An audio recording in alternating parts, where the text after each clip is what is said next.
All right, you guys. Well, Melissa and I are excited to dig into this topic. I know we have sort of hinted at it actually for all of our last 2 episodes, and we just decided today to dig in. This is a project that's near and dear to my heart because I work with a lot of young people with autism, especially at my dance studio, actually. And I, am pairing up with the Autism Project, and I just really, we keep seeing an increase in these diagnoses, right, Melissa? And so it's, and how does it end up that some people, the spectrum's so big.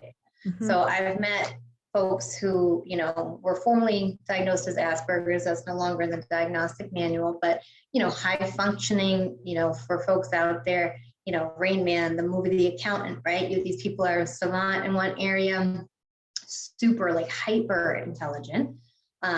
And then you have folks that are nonverbal and really kind of struggling with, motor tests, but it's so wide. And I think with the increase in any diagnosis, we have to go, what is going on here, right? Because, I know I've said before to people, you know what, I went to school with a kid and he was so bright and kind of quirky.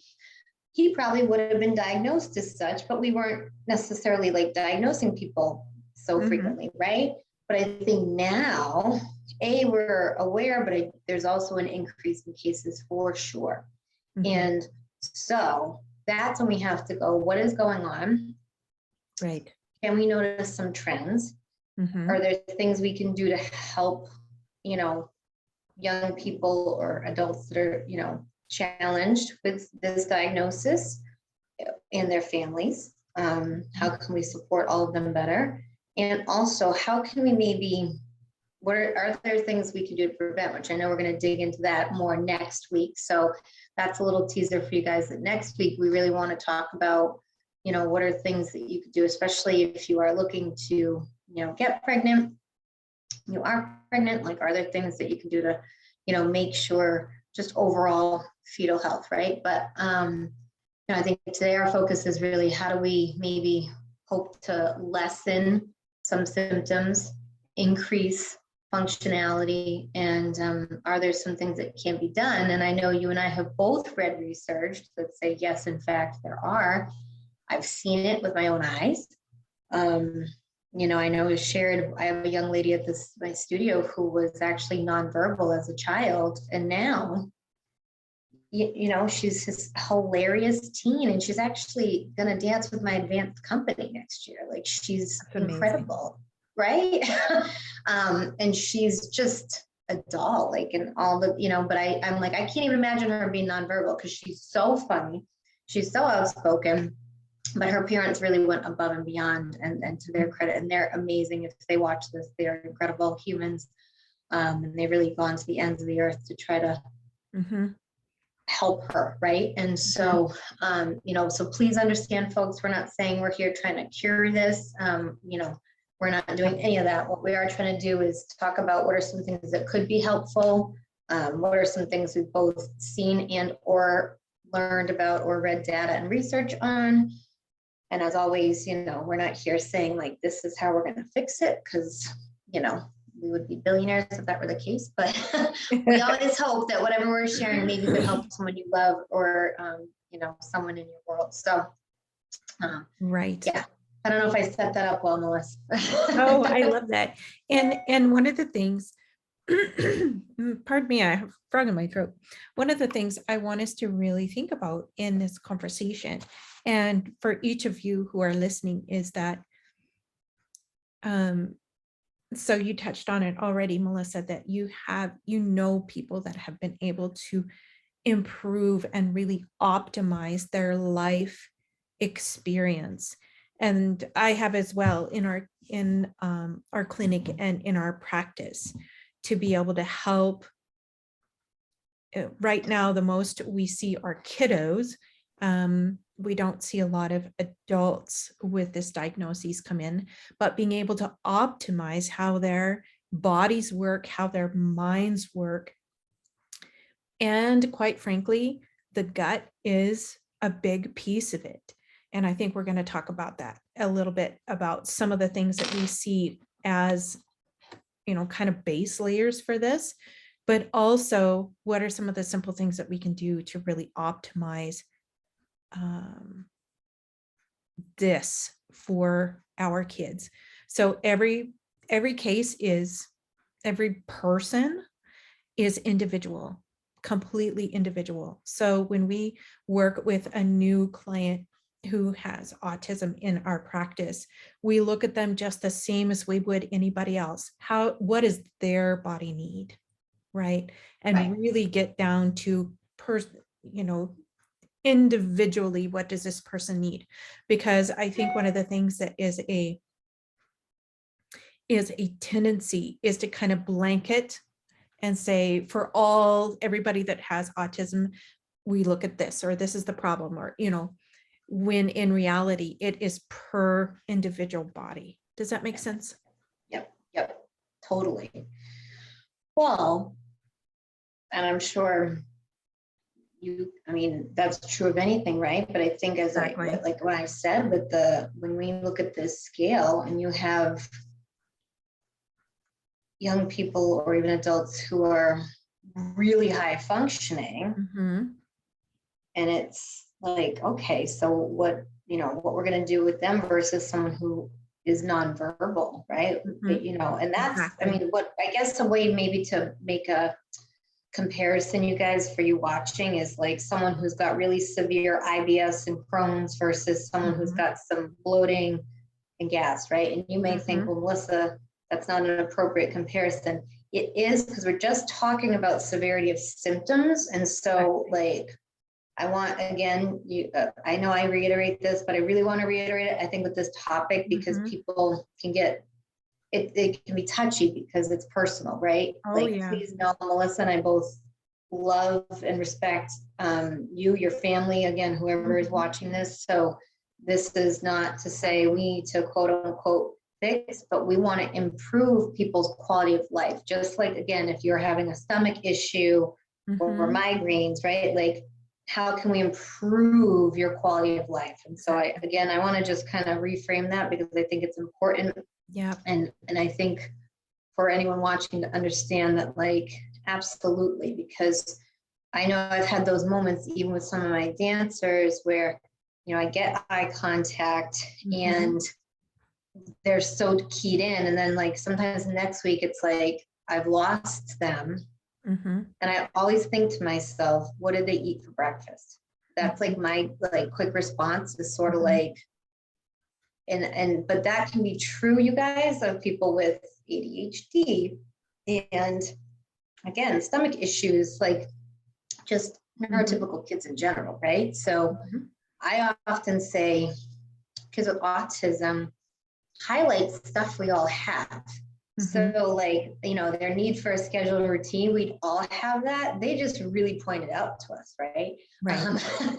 Even when they need space or whatever, they're just able to sometimes really articulate some needs, maybe others not so much. But, so I share that from a place of, again, we're both in the trenches trying to help this population, and that we're sharing this from a place of real love and respect, and how do we increase their quality of life, right? Exactly.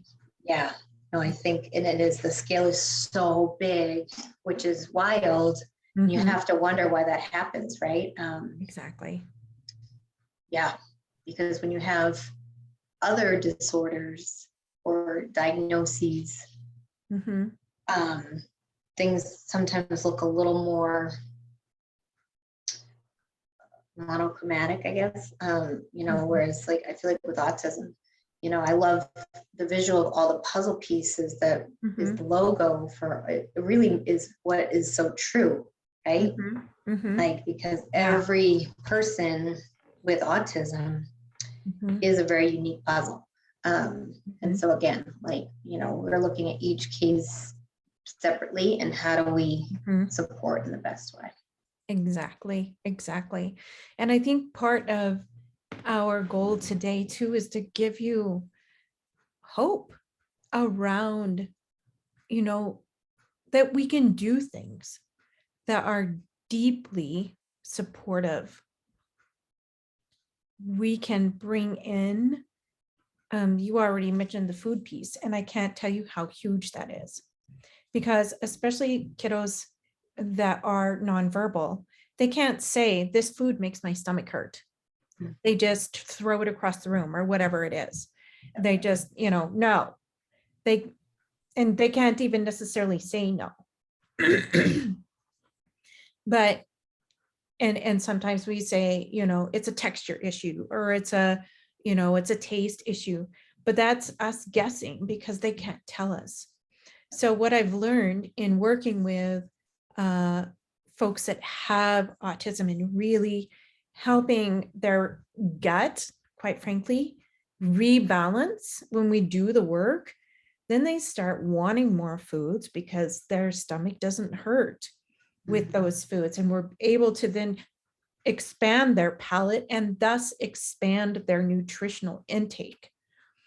And there's been quite a few parents that I'm like, okay, what is your goal here? And it will be often, I want them to eat, right? Because that's a really big thing. They have to have nutrition. Yeah. So what comes in and what we're able to do with their gut and actually help that calm, it then helps to calm inflammation, and calming inflammation for any of us feels amazing. And that can help other symptoms that are happening to them that they can't tell you about begin to calm, and they just feel better. We've seen a real change, like when the inflammation level starts to calm and cool, like just things like stimming and outbursts really calm. And so many times there is seizures that come along with autism, and we've seen the frequency or the severity of seizures calm. So there's so much work that we can do that feels really basic, but it's really big. Like getting them to the place where they can sleep because their gut is at rest. Right? It's a huge point, Melissa, in terms of food, because I think you're right. They're so drawn. Well, think about it. I know I grew up in an era of, like, when you're sick, you get handed a piece of white toast, right? Or I know I keep hating on goldfish, but I'm sorry, guys, like, I can't deal with the fact that we just hand them to kids. And, like, it's such a, like, but again, it's a starchy sort of, it seems like, well, this is a very, like, I don't know, like, food that wouldn't upset someone's stomach, except that when you know what you know about gluten, right? It's like, well, no, that's actually maybe gonna cause an issue, right? And so I think that that's such a, I think with the best intentions, we give all kids these sort of things, right? Because of course they're also loaded with all sorts of chemicals to make them palatable. And then, they become, or chicken nuggets, right? Like, I'm sure that's another one. It's like, right.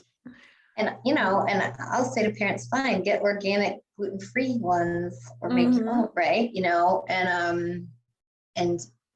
I understand the challenge around the rigidity, but I think, again, if you can dig in and start to do some of the repair work, which is going to mean some dietary changes, yes, the initial response, right, might be that they're ticked off and they're mad, but when they start to feel better, then it changes.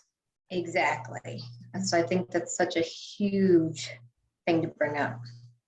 Yeah, and it's tough.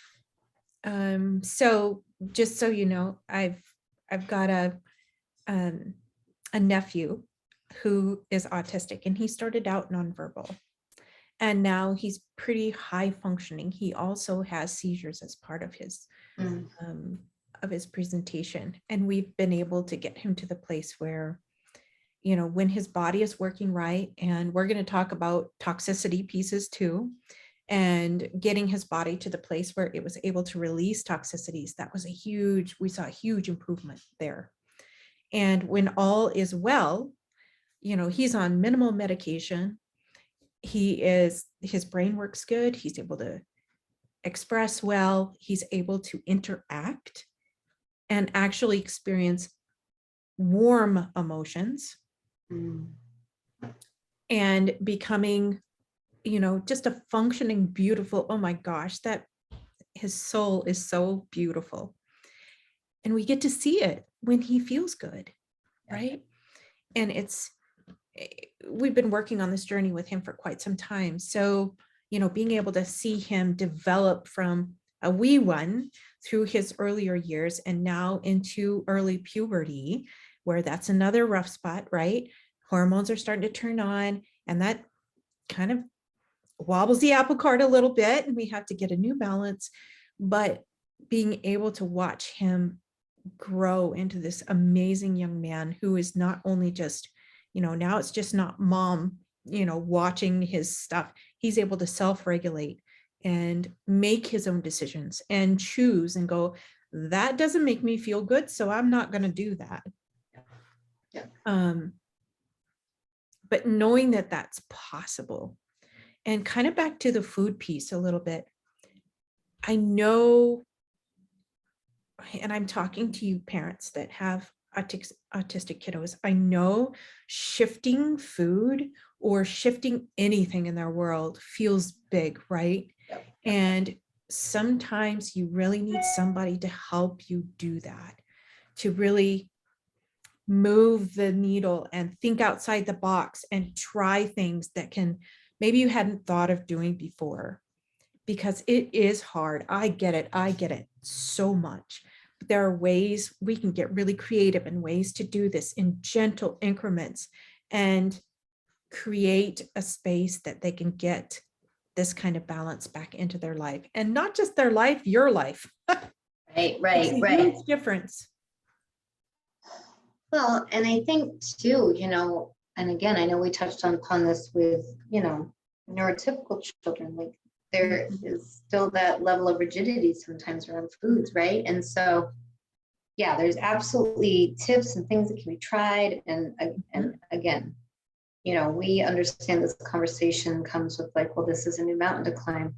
However, what I think we're trying to highlight too is big picture around like what is your end goal, right? And if you dig in and it gets a little harder for maybe even the next 6 months, but then all of a sudden there starts to be some breakthroughs because they're feeling better, I mean, even as simple as kids getting enough water, right? Like huge. I have one little dude and I adore him, and I know when he has not drank enough water, and his mom, who's a lovely human, will be like, I don't know what's up with him. And I'll be like, has he had enough water today?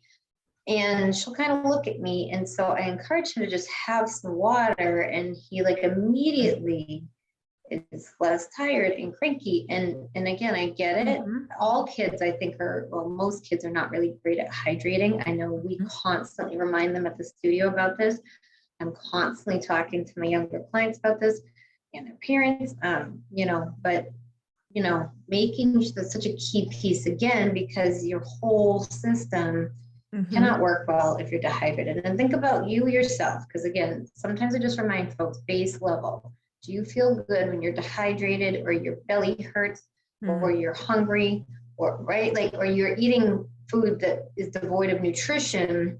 And I know we've already talked about like, what is the problem with gluten, right? So it's really actually just loaded with glyphosate and Roundup, and it messes up our receptors and things aren't firing right. It kills off our good bacteria. It decreases our serotonin function. I mean, there's so many things, right? So do I hate on gluten? Yeah, I do, because it's, here in the US, it's not what it once was, right? And so, but I think it's, again, a piece of like, all right, what are some things we need to think about? Sugar. Sugar's a big one. You and I talk about sugar all the time. And again, I get it, but man, whenever I see parents rewarding with candy, I'm like, I get it, right? Our culture does this. You guys do yourself a favor. And there are actually Mhm. Now, some companies coming out with, candy made with coconut sugar Mhm. or the stevia plant. And quite frankly, you guys, they still are going to give them that sweet Mhm. sensation that feels rewarding, but isn't going to wreak havoc because sugar is so bad. So bad. And I know you and I have talked about that. I mean, it's wild, really, when we keep talking about anything we're talking about, it's like, do not eat gluten and sugar. You can start with these things, right? But talk a little bit, because I know I've read even the impacts of red dye and yellow dye. And, we see what that does again to a neurotypical brain, Mhm. you know, Yep. I mean, for me, I just feel like it gets heightened in a child with autism because I feel like they're just so sensitive. I mean, really, like their systems are just so sensitive. And I liken it, quite frankly, to even, you know, like, you know, someone with celiac or autoimmune, or even like, myself, and just my sensitive, like I can spot in a second when something's got gluten in it or sugar. My body knows immediately, right? And Yeah. I feel like for kids with autism or adults, their system is really, quite frankly, so fine tuned that that little bit can just put them right over the edge, right? And so, I think seeking out, there's really a lot of brands now. I know I used to do ABA like when I was fresh out of grad school. And I remember the program I was working with, and I didn't know all this at the time because I was a lot younger and hadn't been doing all this stuff for myself yet. But they were big on rewarding kids with M&Ms. Mhm. And if I had known what I knew now, right? And but there is a company called Unjunked, and they make things that look like M&Ms, but they have no refined sugar and no artificial dye. So again, Mhm. we're not saying you have to take away all the fun treats for your kids, you guys, but making some shifts, we'll see some like big improvements. I know I Mhm. will share this too, Melissa, because I know people are probably like, how am I going to do all this? One of my dancers, I remember we used to have a really hard time with her. Um, she'd have a lot of outbursts. She was a safety risk big time. I would not actually allow any of my staff to be in the building with her without me. And I remember at one point they decided to cut gluten out of her diet. And the mom's actual concern, and I love the mom, she's a sweetheart, was around goldfish in particular, because it was one of her favorite little snacks. But she was committed to making the change just to Yep. see. Mhm. And man, we are dealing with a very different child. I mean, Yeah. even when she gets upset, she's not on the floor, she's not going after people. Mhm. So, and she's able to articulate if she's sad or upset. And I think, that's huge, right? Because then we can respond appropriately. And again, like this is a mom, and I know for all the parents watching, you would do anything, right, to help your child, because that's what parents typically do. We know there are exceptions to that, but we know the folks watching this are not, those are the exceptional parents, right, that want to do even more. And I just remember when she told me that, and in my head, I was like so overjoyed because I knew it was going to help. And to see the difference has been really profound. So I don't want to keep hammering on the gluten thing, but I don't know if there's anything else, Melissa, kind of on the food topic. I know, Right. everyone's like, ugh. So food is big. Food is big. And one of the reasons two of the biggest reasons I think for me that food is big is the nourishment. Like that's where we get all the vitamins and minerals and fats and proteins and all the pieces that our bodies need to actually create what makes us live. Food and water, right? We have to think about this is where we get our fuel. So food is a huge thing. But the second thing that I find as being like what comes in is a big deal, but also what comes out is a big Mhm. deal. So for example, one of the biggest things that I see in my practice working with especially kiddos with autism is that their bodies aren't able to detox. And so when we get backups of Yeah. toxicity in the body, be it heavy metal, be it bacteria that just go crazy, be it, you know, a parasitic type of a situation, Yep. all of these pieces, if their bodies are not able to bring all those things back into balance, that's where we get escalation. And so we have to think about what's coming in, but also what's coming out. And if you've done very much research, you'll have run into some pretty prominent physicians that talk about, you know, detoxing, especially things like heavy metals, which is usually, not always, each case has their own, they're their own beautiful little body, but oftentimes there's a heavy metals piece or a very real toxicities piece. And I've had parents that have read books or listened to podcasts and whatever, and they've tried these things on their own, like cleation type things, or, you know, some of the more heavy detox things.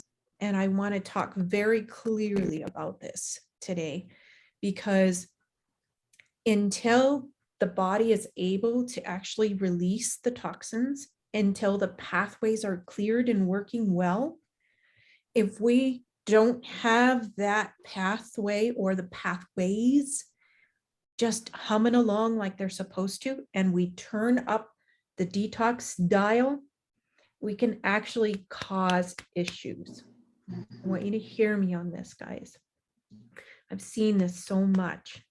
So I encourage you, anytime you're doing the work of really getting deep into, you know, how do you really help their little body detoxify, make sure you do the work first, that their detox pathways are working really well before you start into the higher detox pieces, and then go slow. You don't ever want to overwhelm the body. A lot of people, I just say right off, you know, if you're unsure about this process at all, please contact a professional to walk beside you. That's where you're going to get the best results. So please hear me on that piece.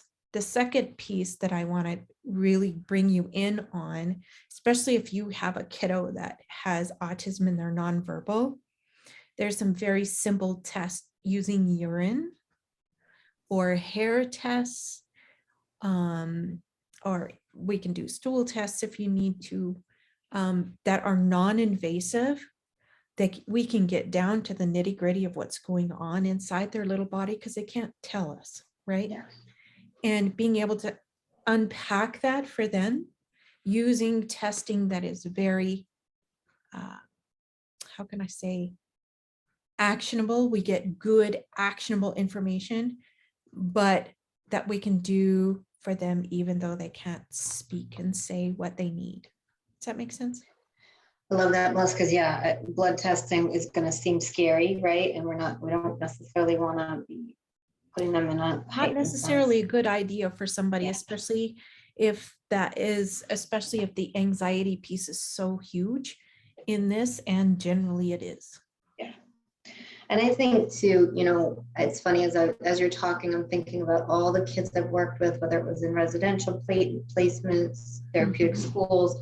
It's like, you know, all of them were like on Miralax every day. And, you know, because again, just that inability to dispose of waste safely. And so I think, yeah, it's huge. And you and I both know that. So, I mean, I think that's the thing, you guys. And there is a lot of content out there around the heavy metals piece. And that is not just for, again, folks with autism. You know, this is something that just people having brain fog, things like that, you know, we're exposed to them in a lot of ways, right? So this is where, like, when I'm talking to people about changing their products, little things like that add up big Oh, it's time. huge. Right. So this is something that, we're talking about one area, but you'll start to probably notice a trend across our conversations is a lot of the changes you can make really can help a lot of overall functioning. But I do want to reiterate what Melissa said, like, yeah, don't, I know a friend was asking me last night about the parasite thing, and I was like, I said, you need to talk to my friend if you're really interested in doing this, because you need someone to guide you, doing any of this stuff. You don't want to make things worse, and you don't want to complicate things, and you do need to get the body in a place where it's ready. It's ready. Yeah. But it will be, and once it's ready, you'll see much more progress. So smoothly. Yeah. And I think it's also, obviously we're here to support you guys if you have specifics around your loved one. Melissa's done a lot of work in this area, and I have a homeopath connection who's done a lot of work and published a lot of books around this too. So, there's resources out there, so you don't have to feel like we just have to resign ourselves to like what is currently, and knowing that progress can be made, and good progress, like really big progress, you guys. I think that's the thing, but it really is this reminder of like, okay, what are the basics? Like, are we getting nutrient rich food into our bodies? Are we hydrating? And then, yes, coming out the other end. Yeah, man, Seriously. like, it's interesting. It's like, even as we talk every week, I'm like, I connect all these dots around that, but I know we're gonna, gut health, you guys, is the key. If you haven't also kind of noticed that trend, right, with anything going on. And obviously the heavy metals, parasites, all that stuff ties into that. So that's where again, additional testing to get clarity around what is specifically happening, so that then you can have an approach. And that's, not where I come in, that's where Melissa comes in, but, helping with, decluttering some of your other toxins.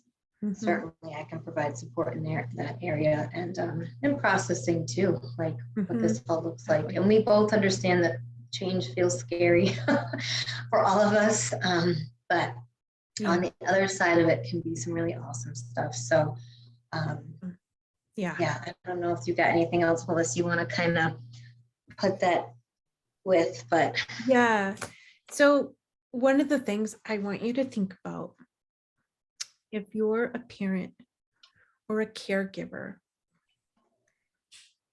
is that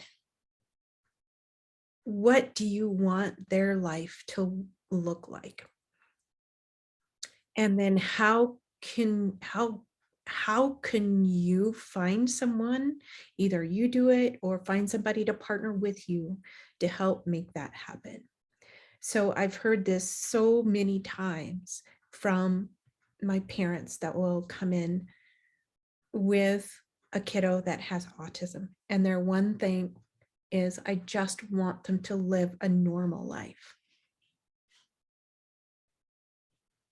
And I'm like, okay, we will do everything we can to make that happen.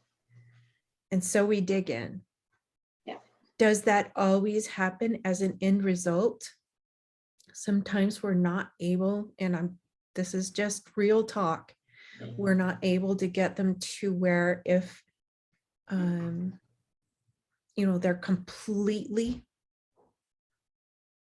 without any traits left, because sometimes that is not possible. But most of the time we're able to optimize them to the point of their lives being so much closer to what we would say normal. And some people actually get there. They become self-supporting, self-maintaining individuals. And so a lot of people say, where do you think we can go with this? I don't know. It's up to the body, and it's up to the body's ability to heal, which is astonishing. But a lot of it goes back to how serious are the caregivers about supporting this precious person, Yep. and how willing are they to go the long haul and support them to recovery. Does that make sense? Totally. And it's a long game. It's a marathon. Always a marathon, right? I know. We live in such an instant gratification world, you guys. And quite frankly, if something's promising that, then you have to also go. I was saying to Melissa, like, my journey to evolution in all sorts of things has been such a process, and we have to respect that process, right? But it's also really powerful. Yeah. Yeah. So don't give up hope. I guess that's the biggest thing I want to reiterate. I mean, you said it beautifully, is, what can be. Mm-hmm. What can Yeah, be. and I've seen it, and I know you've seen it, and so it's really, and we get it. You're tired, you're frustrated, you probably have a million practitioners in your life, and maybe something like this seems completely bananas, but wouldn't it be cool if it helped, right? Like, I just think, man, Total diet chills. is right. Like, and we really, definitely be here for our next one, you guys. We're really excited to talk about like expecting moms or people who, want to get pregnant, and just really helping to minimize risk to your baby around anything. This isn't, just around this specific diagnosis, but making sure you have a healthy pregnancy, healthy kids, and how can you set yourself up for that? And I was sharing Melissa, my own journey, I know has set me up in a space to do that, which is cool. But it's really, so we hope you guys are getting a lot of value from these. I know we're having fun doing them, so yes. But hopefully people are getting something out of this. And so, but again, especially around this topic, please leave us feedback around any additional things you want us. I know we're delicate when we're talking about some of these diagnoses that can be harder to, or maybe more upsetting to folks. And so please know that we again are always just operating from a place of respect. But if you have specifics, we will absolutely dig into more of it. And we understand the burden that these things can carry, and we're just trying to help give some relief too. So hopefully some of the tips we're sharing are helpful. Can help. Yep. Awesome. Thank you, guys. Thank you. Have a fun day. Yes.